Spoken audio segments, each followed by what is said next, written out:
ये ब्रह्मा कुमारी बहनें आपके पास आई हैं कि हमारे देश की युवा पीढ़ी नशे की तरफ इतने जाती जा रही है। छोटे छोटे बच्चे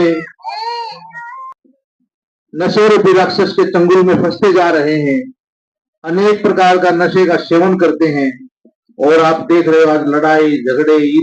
वो भगवान जी का को दर्शन थे, बस मेरी यही आज। तो भगवान जी ने कहा देखो तुम्हारी जितनी भावना है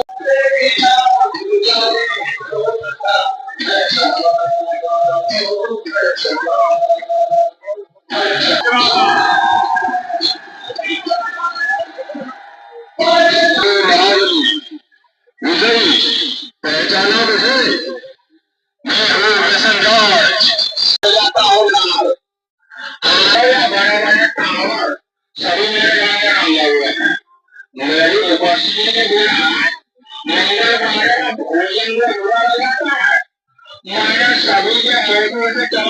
क्रम 7 तारीख से शुरू किया हुआ है और 26 तारीख तक चलने वाला है, जिसमें हम गांव-गांव में जाकर के सभी को नशों से मुक्त होने की प्रेरणा देते हैं। क्योंकि आज गांवों का विकास बहुत अच्छी तरह से हो सकता है, हम सभी अपने जीवन को बहुत अच्छा बना सकते हैं, लेकिन ये जो नशे की बीमारी है ये आज बुरी तरह से इंसान को अपने पंजे में जकड़ रही है। इसका शिकंजा बहुत तेज होता जा रहा है और छोटे छोटे बच्चे, नौजवान, बूढ़े, बुजुर्ग, यहाँ तक कि माताएं भी, हमने ऐसे ऐसे छोटे बच्चों को देखा है जो दूसरी तीसरी क्लास में पढ़ने वाले हैं, वो ड्रिंक भी कर रहे हैं और नशों का सेवन कर रहे हैं।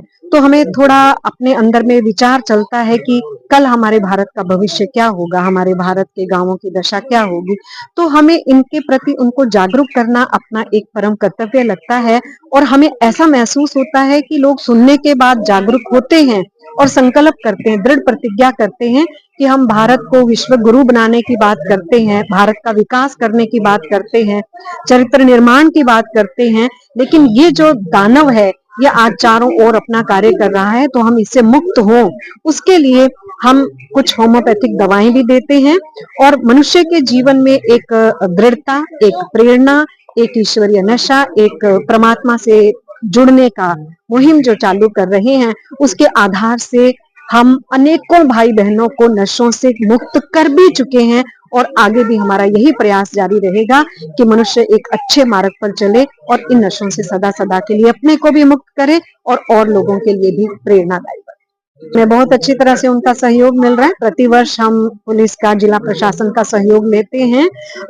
वो अलग अलग कार्यक्रम हमें करने के लिए स्थान भी देते हैं और लोगों को अवगत कराने के लिए उसमें मदद करते हैं। तो इस तरह से उनके सहयोग से कई बार तो फाइनेंशियली भी हमें मदद मिलती है और साधनों के द्वारा भी मिलती है और प्रशासन हमारे साथ होता है, तो हमें कार्य करने में सुविधा रहती है। हम चाहते हैं कि आज का युवा एक ऐसा युवा बने जो पूरे भारत को एक अच्छी दिशा दे सके, क्योंकि युवाओं का विकास होगा तो भारत का विकास होगा।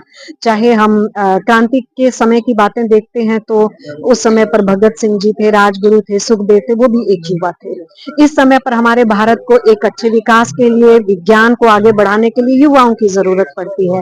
यूनिवर्सिटीज में हम उनको अच्छी शिक्षाएं दे रहे हैं, लेकिन चरित्र निर्माण की बात जब हम सोचते हैं तो ऐसे में युवा अगर आगे आते हैं और आ रहे हैं तो हम युवाओं से ये अपील करते हैं कि वो एक अच्छे कार्य में अपने आप को लगा करके रखें। तो ये छोटी मोटी चीजें, हीनता सी वाली चीजें जो ये शराब है, बीड़ी सिगरेट है, इनके द्वारा वास्तव में व्यक्ति कोई अच्छा बनता नहीं है। हम सोच लेते हैं कि शायद हमारा जीवन अच्छा बनेगा, तो इन चीजों से वो जब समझ में आ जाती है कोई भी बात उनको, तो वो सहयोगी बनते हैं, मददगार बनते हैं, अध्यात्म के क्षेत्र में भी जाते हैं।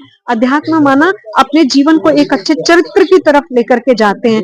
तो वो हमें महसूसता आती है इस चीज की कि ऐसे ऐसे बच्चे एक अच्छे लेखक भी बन जाते हैं, समाज के सुधारक भी बन जाते हैं और समाज को एक अच्छा बनाने में राजनीति की तरफ भी अच्छे रूप में पहुंचते हैं। तो ये छोटा सा जो विकार है, नशे की जो बात है, हम इससे मुक्ति की तरफ उन बच्चों को प्रेरित करते हैं और वो हो रहे हैं और होंगे।